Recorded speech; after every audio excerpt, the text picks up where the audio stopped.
Welcome back to the morning edition of the big board, looking at Goose Green from Multiman Publishing. You all probably know, if you followed my channel for more than a day, that perhaps I'm a little bit of a fan of the tactical combat system from MMP. Probably one of my favorite systems. I don't play it well, and I often mess up the rules, and I always rush into combat and get all my men killed. So I have that going for me, which is nice. So having a coffee and looking at this, just got into the house yesterday. Had an interesting couple of days, actually, and I might just do a separate video. I was watching some interviews of folks who are trying to,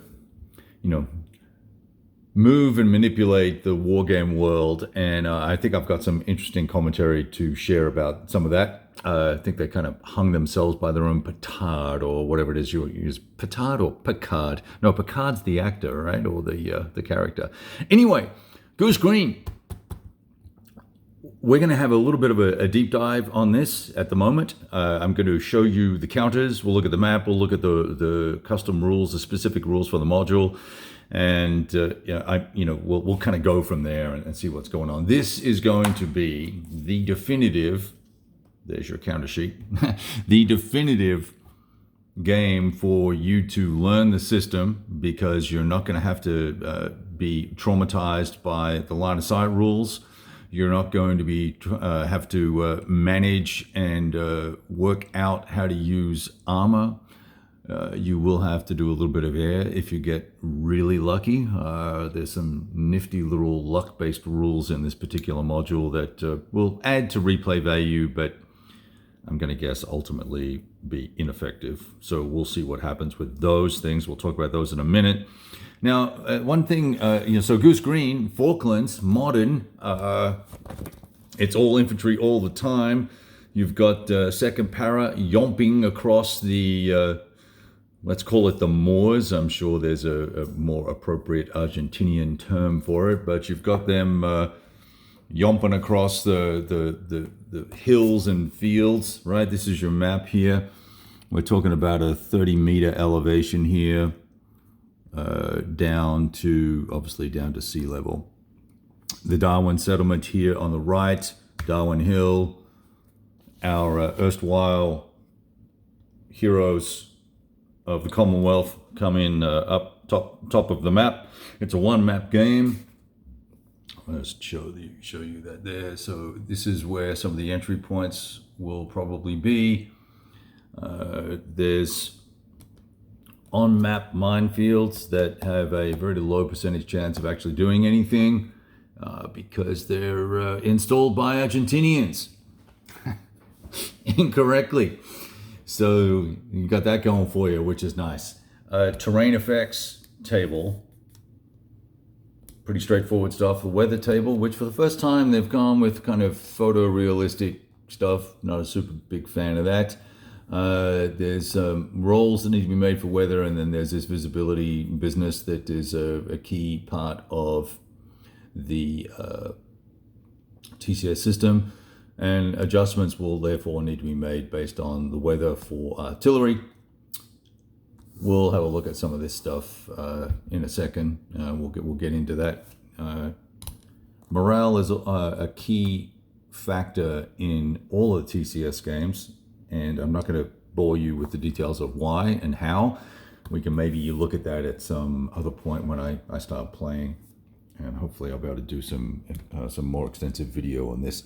Down at the bottom here, it's a one-day scenario, a one-day campaign, basically 40 turns maximum. That's if you use some of the enhanced reinforcements. Otherwise, it's 39 turns. 39 20-minute turns. And night turns are 30 minutes. Instead of the usual hour. That allows the British to do their night thing, get their night game going and get it on. So we'll talk about that in the rules in a second, and how that plays out and what the benefits are of being British when you are playing TCS. So Little rules thingy. What do we got? 16 pages, which includes all the scenarios.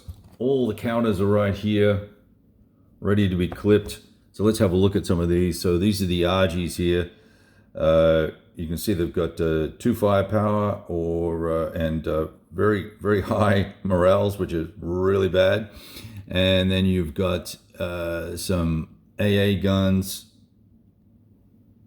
Let's see what else is notable here. Now we've got some more, slightly higher quality troops here. 4 combat factor, 5 range, 5 morale, which still, if you look at any of the World War II modules, you'll appreciate just how bad that is. And you'll see the comparison to the Brits in just a second. Now, one thing that is interesting, these 50 cal MGs, they've got the ability to reach out and give you some love. They're going to reach out and touch someone. I love that. Now, using them can be tricky. Let's see what the movement rate is for them. Flip them over. Oh, so movement rate of 5. So I guess they can be lugged around okay. As you all know, when you're face up, counter side up, on this side you're in fire mode, and when you're flipped over, got the red arrow, means you're in move mode. There's another, I showed you that. So now let's look at the British, the Paras. Here we go. So 7 combat factor, 5 range, 1 morale. So you can see the difference there. Pretty significant stuff. But you'll also notice that there is a little bit of a differential. If those MGs, these 50 cals, where are they? Can be brought to bear. Where'd they go? Must be on this one here. Range of 10. That's gonna be impactful, right? Now there's one little nifty. Oh, this little leader unit is going to be a little tricky to use, and we'll talk about him in a second. And then you've got a Milan, a 2-step Milan, and there's some other units available here. There are some air, some Harriers can potentially get in on the game, but very difficult to get air support in this particular module. And then the info counters, I don't really notice any changes to the artwork here, other than, of course, the module-specific art for suppressed and paralyzed. And then your losses statements. Okay, losses counters. Comes with rules, comes with charts. Let's have a look at the rules for the actual module. There are built-in trench lines in this, so when you're doing prepared defense, you're not going to be dug in. And is there did I see? I saw a dug-in marker here, I thought. No, I didn't. Yes, I did. Yes, there are dug-in markers. So the Argentinians can't dig. Maybe I'll have to check. We'll look at the rules in a second here. So there are trench lines, and I believe the Argentinians can only use these trench lines when they're dug in, or maybe that's a trench line. I don't know what that stuff is. I haven't really looked at the map in much detail. That is the gorse line. Yeah, so this is partly protective terrain. It's hard to see probably on the video. And this is indeed a trench line here. Okay, so there you go. All right, so there's stuff, right? On the terrain, tracks are only usable by the Argentinians because they're the only ones that had really good maps and knew where they were. The gorse line is those hexes I mentioned. They're hedgerows. There you go. Hedgerows, elevation of 5 meters, partially protective. Coastal hexes, well, nothing too significant there. Command and control, massive difference in capabilities in command and control for both sides. It's really going to be significantly different. But the challenge for the Brits is they have this Colonel Jones, that was one of these guys who was always wanting to be in the mix, in the fight. Designer Carl Fung, he said he was kind of Erwin Rommel-esque, and some ACW chappie as well. So leading from the front. Now, so when he is in play, all of your op plans that you put together, no alternate routes can be used because he was a make a plan, stick to the plan type of guy. But he will also give you benefits in close combats and stuff like that. It's going to give you a column shift, so very useful. However, every time he is involved in combat, he is going to roll the die and he may die. And there's a pretty significant chance, I think it's a 30% chance, on a die roll of 1 or a 2, he takes a step loss and is eliminated. So that's a 33% chance. Quick sip of coffee here. That is now cold. Anti-aircraft units, they're, let's see. Okay, yeah, so they're firing at AA, they're firing AA, obviously, and have unlimited range to hit units, hit air if and when it comes in.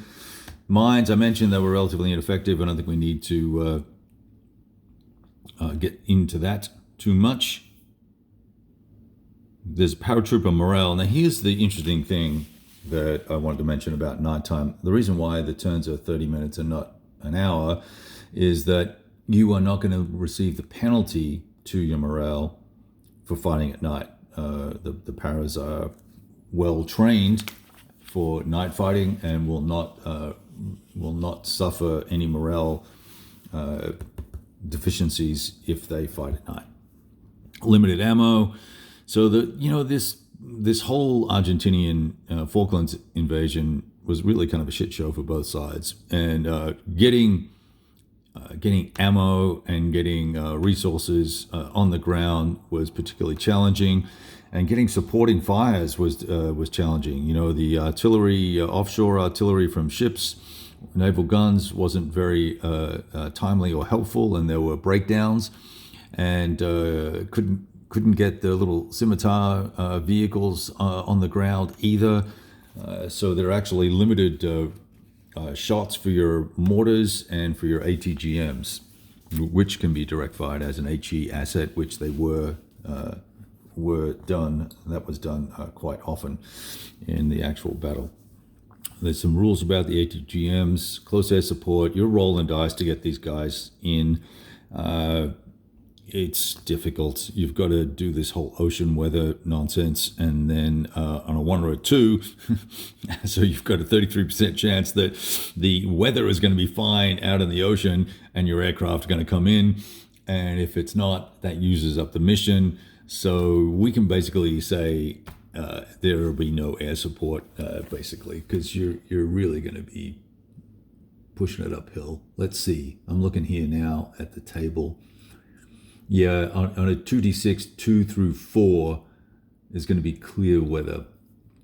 No, I don't know if that's the ocean table or not, but we'll check all that later once we get going. HMS Arrow, I mentioned fire support briefly. This also will require a die roll to be used. On a single die roll, see if the gun has been repaired. On a roll of a 1, the gun is repaired.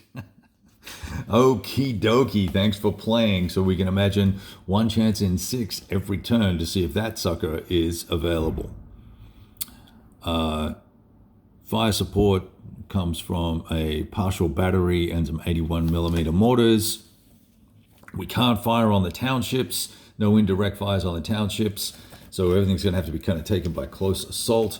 Argentinian special rules, let's have a look at theirs. They also have a limited amount of artillery. They've got this 120mm mortar, which is stuck in place. I don't believe it has a move rate on the back. Let's just check before I go shoot my mouth off and people yell at me. Because people have already got this on the table. Everyone was very excited about this coming in. Where is it? Here it is here. 3, I'm just trying to find the counter. Just stand by. Oh no, it has a movement rate of 6, but difficult to move. Let's see what it says here. Yeah, 1-step unit barely contributed to the battle. The mortar was fixed to its base plate. That's why I thought it was 0 movement. Every time the Argentinian player attempts to fire, he's got, which has firepower of 3, whoopie-doo, roll a d6 and a die roll of 1, it fires normally. So once again, not particularly useful or potentially effective. Recoilless rifles, the Argentinians have got those, and they can be used as an area fire as well. I mentioned the 50 cals. it's one battalion of bad guys, Argentinians, depending on your worldview on the map. So task force organization is pretty straightforward. Close air support, they could potentially get some, but let's see. At the beginning of a daylight turn, the Argentinian player rolls 2 dice, and then there's a variety of units. 2 through 10, none. 11 gets you Aramakis, and or 12 will get you Bakaras, which are all pretty light aircraft, but they're going to do, basically they're half as powerful as a Harrier. Reinforcements, and there's optional rules as well, some variant stuff that allows better supply. I realize I've just got junk on my hands, so my apologies for being messy. I was outside dealing with animals. So there's some optional rules here, better quality reinforcements for the Argentinians, some more flexibility on their reserve allocations and rules there. Royal Marines and armor and all that sort of stuff can come in. All good. 5 scenarios, no need to go through them all. I'm probably just going to run directly with the standard setup and full campaign from scratch, given it's just 39 turns and it should play fairly quickly. But there's 5 little scenarios here. Some of them are 5 turns. Here's a 5 turn, 15 turn, 14 turn, and then the 2 larger ones. One's 39 and one is 40. Nice order of battle in the back, glossary in the back, and then of course designer notes on the left, which you can't see off frame, and then historical notes. It kind of gives you the outline of what went on, actual movements of the forces historically on the op sheet, and an op sheet on the back that folks are allowed to copy and do their business with. So looking forward to getting this on the table. Very light counter count, density, etc. So keen to see how it all plays out. The map is, it's a TCS map. It's just doing its thing, right? There's hills and there's other terrain, and that's basically it. No forests, nothing. So line of sight's going to be awesome. But we got visibility ranges as well, so you can't just shoot from one end of the map to the other. We'll get into some of this other gameplay mechanics from the system rules as and when I do any video discussion or recording. And we'll kind of go for it from there. All right. Hope you guys have a wonderful, Friday. Wonderful Friday. Go roll some dice.